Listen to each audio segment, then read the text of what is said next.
यार याद है आप लोगों को कुछ ही टाइम पहले ऐसा था जहां पे पेप गार्डियोला ने वर्ल्ड फुटबॉल को कम्प्लीटली रेवोल्यूशनाइज कर दिया था विद हिज टिकी टाका football and the 4-3-3 right. And आज हम देख रहे हैं आज टिकी टाका की यूजुअली बात हो नहीं रही है। पेप गार्डियोला ने अपनी इतनी टैक्टिक्स बदल दी हैं उस टिकी टाका एरा के बाद। एंड अब हम देख रहे हैं कि सेम चीज़ पहले उस टाइम आई होगी, 4-4-2 एकदम ख़त्म हो गया। उसके बाद एक ऐसा ट्रेंड आया था जहाँ पे 3 एट द बैक खेल रहे थे बहुत सारे मैनेजर्स। तो ऐसा क्यों हो रहा है, right? Why do tactics keep on changing so frequently? And क्यों एक टाइम पे जहाँ पे 4-4-2, उसके बाद 4-3-3, फिर 3 एट द बैक, ये फॉर्मेशंस क्यों कंसिस्टेंटली चेंज होती जा रही हैं? एंड क्यों मॉडर्न डे में जहाँ पे पहले ये सारे टैक्टिकल जो एवोल्यूशन होते थे बहुत टाइम बाद आते थे, एंड अब ये चीज़ इतनी फ्रीक्वेंटली क्यों हो रही है? आज के हम वीडियो में यही बात करेंगे। वाई, सबसे पहले डू टैक्टिक्स इवॉल्व, एंड दूसरी बात कैसे in the last 20-30 years football tactics कैसे इवॉल्व हुई है। इस चीज़ को शुरू करने के लिए यार मैं 1990s और अर्ली 2000 से शुरू करूँगा, जहाँ पे Premier League had sort of establish itself की Premier League, the English football league is the top most league of world football. And इसी रेवोल्यूशन को जब 1990s में प्रीमियर लीग शुरू हुई थी, फ्रॉम इंग्लिश लीग से प्रीमियर लीग का जो ट्रांजिशन हुआ था, इसके सबसे बड़े स्टार्टिंग के पायनियर थे none other than sir Alex Ferguson. बहुत लोग कहेंगे कि possibly the greatest manager to ever play, United fans definitely. And आजकल हम यूनाइटेड को देखते हैं, it's not the same United, but एक टाइम पे United was the biggest football club in the world, both stature में एंड परफॉर्मेंस में, राइट? एंड यही चीज़ हमने 1999 में देखी जब यूनाइटेड ने under sir Alex Fergusson the historic treble जीता। इस ट्रेबल और इस डोमिनेशन के पीछे with sir Alex Fergusson team was the 4-4-2 formation, जो 1990s में एंड इवन अर्ली 2000s में इंग्लिश फुटबॉल, वर्ल्ड फुटबॉल में भी, बट इंग्लिश फुटबॉल मेजरली सबसे ज़्यादा यूज़ होने वाली फॉर्मेशन थी, right? And again sir Alex Fergusson हो जाए, चाहे अर्ली में आर्सेन वेंगर और आर्सेनल, ये सारी जो टीम है 4-4-2 ही खेलती। सिंपल आइडिया क्या था उस टाइम? फुटबॉल बहुत ज़्यादा डायरेक्ट होता था। आइडिया था कि 2 टॉल स्ट्राइकर्स, 2 फिजिकल स्ट्राइकर्स रखेंगे हम, विंग पे हम तेज़ विंगर्स रखेंगे जो बॉल क्रॉस कर सकते हैं। आप पहले का टाइम देखोगे, अब का टाइम देखोगे, अब क्या होता है, राइट? आप राइट साइड पे देखते हो लेफ्ट फुटेड विंगर होता है, लेफ्ट साइड पे राइट फुटेड विंगर होता है। क्यों? वो इन्वर्ट करते हैं, शूट मारते हैं।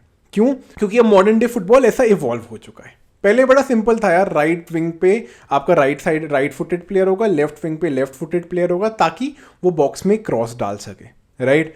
बड़ा सिंपल था डायरेक्ट फुटबॉल। इसमें थोड़े बहुत चेंजेस हो जाते थे कि कभी यार स्ट्राइकर 4-4-2 की जगह 4-4-1-1 हो जाता था, बट फॉर्मेशन 4-4-2 ही यूज होती। सिंपल आइडिया उस टाइम क्या होता था यार कि डिफेंसिवली और मिडफील्ड में आपके पास लाइंस के बीच में ज़्यादा गैप नहीं है, प्लेयर्स के बीच ज़्यादा गैप नहीं है, राइट? तो लाइन ब्रेक करना मुश्किल हो जाता था और डिफेंसिवली ये पोजिशन बहुत सॉलिड होती थी, राइट?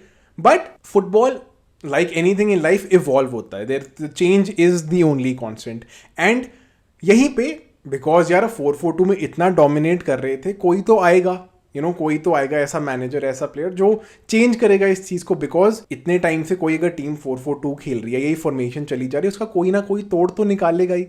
एंड यहीं पे जहाँ पे ये मैं अब 90s और अर्ली 2000 से मिड 2000s पे आ रहा हूँ, एंड जहाँ पे बहुत सारे लोग कहते हैं कि 4-3-3 का क्रेडिट पेप गार्डियोला के जाता है, उन्होंने रेवोल्यूशनाइज किया है।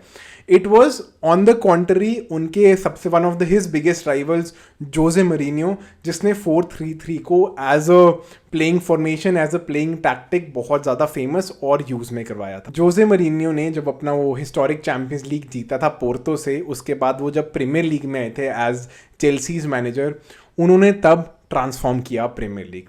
जोजे मरीनियो अब ऑब्वियसली थोड़ा उनका स्टैचर नीचे आ गया है, बट उस टाइम पे and for 10 years from now Jose Mourinho as उन्होंने खुद कहा था वो स्पेशल वन। तो जब जोजे मरीनियो चेल्सी के मैनेजर बने, उनका एक बहुत बड़ा जो द कोर ऑफ हिज, जहाँ पे जोजे मरीनियो और चेल्सी ने बहुत ज़्यादा एक्सेल किया, वॉज द न्यू 4-3-3 फॉर्मेशन जो जोजे मरीनियो चेल्सी के साथ यूज़ करता था।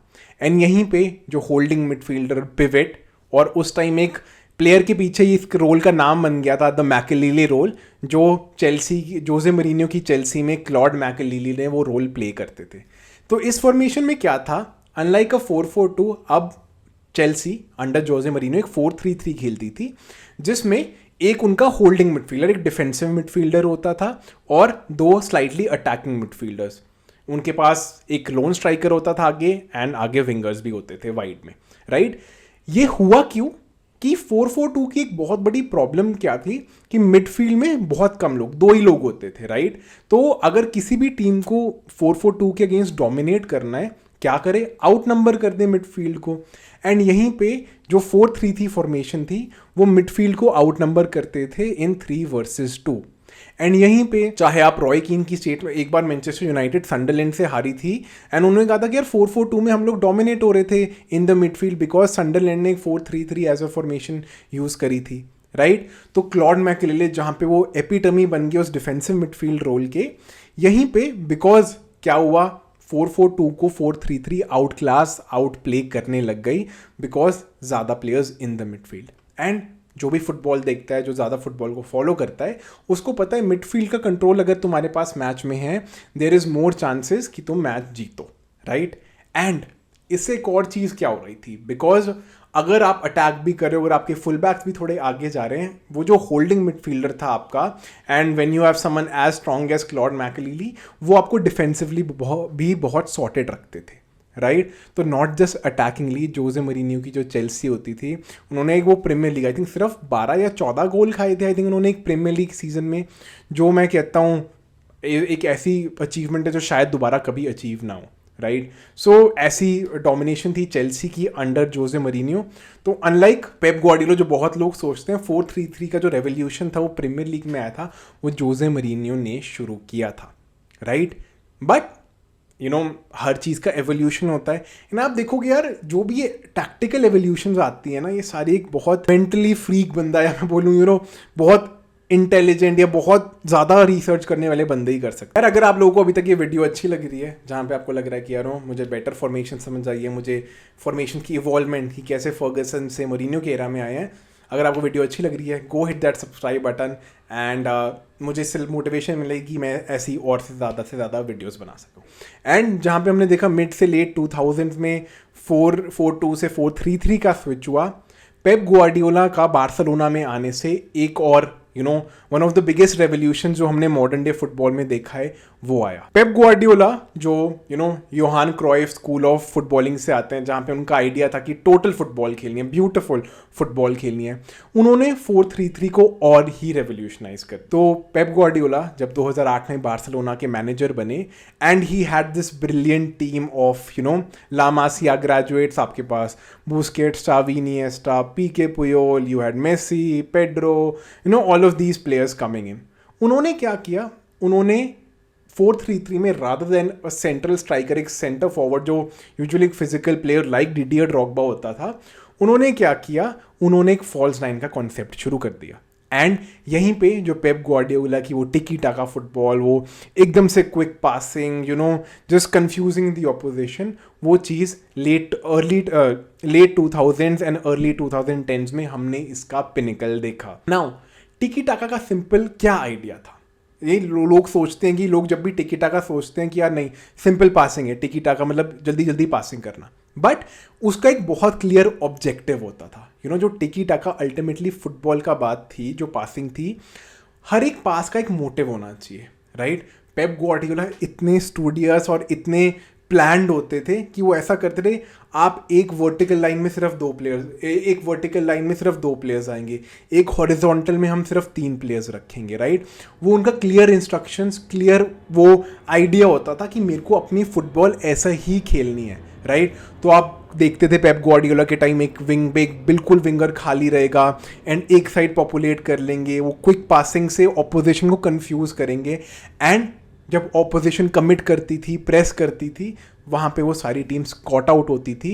And then when you have players like Xavi, Iniesta, Messi, तो ये सारी चीज़ें ऑटोमेटिकली आपको गैप्स मिल जाते हैं, राइट।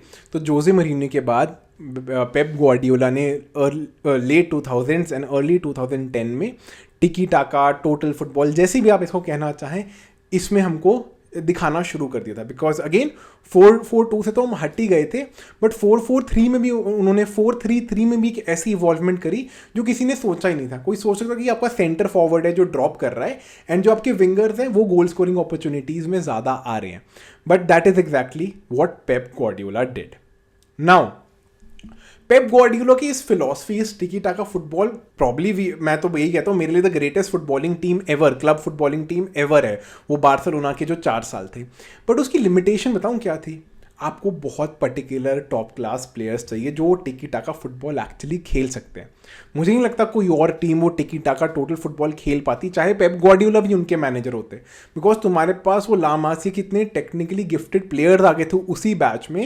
एंड ऑल्टरनेटली क्या होता था, बिकॉज ये लोग इतने अच्छे थे बॉल पे, जब बाकी टीम्स भी ट्राई करने लगी ना 4-3-3 और ट्रिकी टाका फुटबॉल खेलने का, बिकॉज उनकी पासिंग इतनी अच्छी नहीं होती थी या उनका they want as top class as Xavi, Iniesta, Busquets, Messi, वो लोग बॉल लूज कर लेते थे। एंड जब वो बॉल लूज कर लेते थे, बिकॉज एक ही होल्डिंग मिडफील्डर होता था, तो बहुत सारे टीम्स हैं वो उस 4-3-3 में काउंटर अटैक्स पे गोल कंसीड करने लग जाती। बिकॉज एक और बहुत बड़ा फीचर उस पेप गार्डियोला की टीम का 4-3-3 था कि फुल बैक्स भी अटैक करेंगे। तो जब बॉल लूज हो जाती थी और जब बाकी टीम्स ट्राई करते थे, आपके फुल बैक्स भी आगे होते थे, राइट, एंड आप बॉल लूज करते तो आप काउंटर में बहुत सारे गोल खाते थे, राइट। नाउ तो जब यहाँ पे ये सारी प्रॉब्लम्स आ रही थी ना कि ये काउंटर अटैक पे कंसीड करना, टिकी टाका 4-3-3 सबको ना सूट करना, मिड 2010s में एक और टैक्टिकल जो नई रीइंस्टेट हो रही थी या दोबारा से यूज में आ रही थी, is back 3 with 3 centre backs. Back 3 centre backs कोई नया फिनोमेना नहीं है, पहले 1900s में 60-70s में बैक 3 यूज होता रहा था। And Antonio Conte with his Juventus, with his Italy team, फिर जब वो चेल्सी में आए, उन्होंने बैक 3 दोबारा इंट्रोड्यूस किया अगेन, ताकि अगर वो काउंटर पे कंसीड हो तो you have 3 players at the back and midfield में भी आपके ज़्यादा प्लेयर्स होते थे। तो टीम जब वो अटैक करती थी बैक 3 होता था, जब डिफेंड करती थी बैक 5 होता था। तो एंटोनियो कॉन्टे वो इटालियन माइंडसेट से आ रहा था कि डिफेंसिवली सॉलिड होना चाहिए, right, and that is what you see saw with Juventus, with Italy, and then जब वो प्रीमियर लीग में आए और चेल्सी से प्रीमियर लीग भी जीते, राइट। तो ये टैक्टिकल इवॉल्वमेंट हुई। अगेन टिकी टाका एक रीजन था, but because Antonio Conte was that sort of a manager, is that sort of a manager जो डिफेंसिवली अपने आप को साउंड रखना चाहता है। नाउ अब ये सारी चीज़ें हो रही थी, राइट, सारी चीज़ें इवॉल्व कर रही थी, राइट। कई मैनेजर थे जो बैक 3 जिनको सूट करता ही नहीं था, एंड 4-3-3 के बाद they needed a solution, because 4-3-3 में गोल्स बहुत खा रहे थे, काउंटर्स बहुत कंसीड कर रहे थे। एंड उसी के साथ साथ चूंकि जर्गन क्लॉप का भी रेवोल्यूशन आया, जर्मन रेवोल्यूशन आया, जहाँ पे वो अपनी गेगन प्रेसिंग करते थे। सिंपल आइडिया क्या था कि मैं जितना एग्रेसिवली ऑपोजिशन को प्रेस करूंगा, और ऐसा नहीं मैं प्रेस मिडफील्ड पे आके करूंगा, जैसे ही ऑपोजिशन बॉल रिसीव करते मैं उसको उसी टाइम प्रेस करके अटैकिंग थर्ड में ही बॉल जीतना चाहता हूँ। बिकॉज मेरी फिलॉसफी क्या है कि मैं अगर आगे बॉल जीतूंगा उस टाइम जो ऑपोजिशन है वो अपनी सबसे गंदी शेप में होगी, बिकॉज वो अटैक करने जा रहे थे या वो इन पोजीशन थे। तो यहीं पे वो जर्गन क्लॉप का गेगन प्रेसिंग का भी आइडिया हुआ, जहाँ पे बहुत ज़्यादा उन्होंने फिजिकली डोमिनेट करने लग गया, ऑपोजिशन को आउट प्रेस करने लग गए, और ऑपोजिशन को प्रेस करते थे, बॉल जीतते थे और गोल मारते थे, राइट। तो ये सारी चीज़ें हो रही थी। इसके साथ साथ यार 2010s में ही ना, मिड 2010 में स्पोर्ट्स साइंस आने लग गया, हमारे पास डेटा बहुत ज़्यादा आने लग गया, एंड फुटबॉल जो 1900s और अर्ली 2000 में बड़ा फ्लेयर वाला होता रहा, जहाँ पे you had players like Ronaldinho, Zidane, Guti, ये सारे प्लेयर्स जो beautiful football, who won data, who won numbers. But mid 2010s में डेटा आने लग गया, स्पोर्ट्स साइंस आने लग गया, and footballers became more athletes. Game ज़्यादा तेज़ हो गई, गेम ज़्यादा फिजिकल हो गई, एंड इस फिजिकलिटी को काउंटर करने के लिए भी फुटबॉल को इवॉल्व होना था। एंड यहीं पे 4-3-3 से 4-3-2-1 का ट्रांजिशन भी आ गया। नाउ जैसे मैंने पहले कहा था, 4-3-3 की एक मेजर प्रॉब्लम थी, if you lose the ball आप काउंटर पे बहुत ज़्यादा वल्नरेबल होते हो, and specially when you have teams like Jurgen Klopp की लिवरपूल या जर्गन क्लॉप की डॉर्टमंड जो बहुत एग्रेसिव प्रेस करते हैं, then there is a chance कि अगर वो प्रेस टूट गया, आप पीछे गोल कंसीड ज़रूर करोगे। तो यहीं पे 4-2-3-1 दोबारा एक ऐसी फॉर्मेशन जो पहले भी बीच बीच में उसकी वेरिएशंस यूज़ होती थी, जब 4-3-3 में भी कई बार 4-2-3-1 बन जाता था, बट 4-2-3-1 का दोबारा यूज़ होने लगा। एंड इसका एक और बहुत बड़ा रीज़न, एक और बहुत बड़ा फैक्टर यही था कि जब अब क्या हो रहा है, काउंटर में पहले जहाँ पे एक ही डिफेंसिव मिडफील्डर होता था, अब क्योंकि यहाँ पे हम डबल पिवट से 2 होल्डिंग मिडफील्डर्स से खेलते हैं, वो होल्डिंग मिडफील्डर्स काउंटर अटैक को बचाते थे। एंड अगेन तभी आज के टाइम अगर तुम मॉडर्न डे फुटबॉल देखोगे, 4-2-3-1 is the most use formation. चाहे आप यूरोपियन फुटबॉल देख लो, तुम बार्सिलोना देख लो, तुम मैन सिटी देख लो, तुम लिवरपूल देख लो, तुम बायर्न म्यूनिख देख लो, सारी टीम्स अब 4-2-3-1 में खेल रही हैं, बिकॉज सारी टीम तो एग्रेसिव हाई प्रेस करती हैं, but they want that defensive solidity as well. And इसीलिए वो 2 pivots along with the 2 centre backs बहुत इंपॉर्टेंट काम बन जाते हैं। वो 4 की लाइन बन जाते हैं जो एट मोस्ट टाइम्स आपको डिफेंसिवली बचा रहे हैं अगेंस्ट दोज काउंटर्स, राइट। तो आपने देखा यार कि फुटबॉल कैसे इवॉल्व हो रहा है। जहाँ पे 4-4-2 एक डोमिनेंट फॉर्मेशन हुआ करती थी, उसको काउंटर किया मिडफील्ड ओवरलोड से, ठीक है। फिर 4-4-2 से 4-3-3 बना। 4-3-3 में देखा कि यार नाउ जर्गन क्लॉप ने बहुत हाई एग्रेसिव प्रेस कर ली है, इंट्रोड्यूस कर ली है, राइट। और टीम्स हैं, अगर आपके पास वो टेक्निकली बहुत ज़्यादा स्किल्ड प्लेयर्स नहीं है, तो आप 4-3-3 में वो टिकी टाका नहीं खेल सकते हो, राइट। तो टिकी टाका के बाद उसको काउंटर करने के लिए 3 एट द बैक लाया गया। जब सबको 3 एट द बैक नहीं सूट कर रहा था, तो 4-2-3-1 में ले आए। एंड अगर आप आज मॉडर्न डे फुटबॉल में देखोगे तो बहुत ज़्यादा फ्लूइड है। आपके डिफेंडर्स मिडफील्ड में इन्वर्ट कर रहे हैं, आप अटैक एक फॉर्मेशन से कर रहे हो, डिफेंड एक फॉर्मेशन से कर रहे हो, आप मैच के बीच में फॉर्मेशंस चेंज कर रहे हो। सो बिकॉज इतना ज़्यादा डेटा, इतना ज़्यादा स्पोर्ट साइंस आ चुका है कि अब हम इस सिचुएशन पे कि हम एक मैच में भी एक फॉर्मेशन से नहीं खेलते हैं। इवन हम अटैक करें, मल्टीपल फॉर्मेशन से अटैक करें, डिफेंड करें, अलग तरीके से डिफेंड कर रहे हैं, right. So that is what modern football day has come to. And again आपको एक और पेप ग्वार्डियोला जैसा दिमाग मिलेगा, हांसी फ्लिक जैसा दिमाग मिलेगा, चाबी अलोंसो जैसा दिमाग मिलेगा, जो इसको भी काउंटर करने के लिए कुछ ना कुछ एक नई इवॉल्वमेंट होगा। जहाँ से पेप ग्वार्डियोला ने इन्वर्टेड विंगर ढूंढा, उसके बाद इन्वर्टेड फुल बैक आया आपका, you will see another innovation, goalkeeper involve in the attack, wingers dropping back, कुछ भी हो सकता है, right. But again similar to जैसे इवॉल्वमेंट हुई है, फॉर्मेशंस को समझना भी बहुत ज़रूरी है। एंड इसके लिए मैंने आज की जो टॉक्ड अबाउट मॉडर्न डे की सबसे ज़्यादा यूज फॉर्मेशन है 4-2-3-1, उसकी एक ऑलरेडी मैंने वीडियो बना रखी है, उसकी फीचर्स क्या क्या हैं, क्या उसमें प्लेयर रोल्स होते हैं। तो अगर आपको ये वीडियो अच्छी लगी है तो लिंक में, आई बटन में और डिस्क्रिप्शन में मैंने उन वीडियोस के लिंक डाल दिए हैं। Go ahead and watch that video. And if you enjoyed watching this video, go and hit that subscribe button, like करो वीडियो एंड शेयर करो as many people as possible. मैंने वीडियो हिंदी में बनाने की कोशिश करी है मैक्सिमम, ताकि ज़्यादा से ज़्यादा इंडियन फुटबॉल फैंस भी इस वीडियो को समझ सके। Thank you so much for watching, have a great day ahead and या थैंक यू।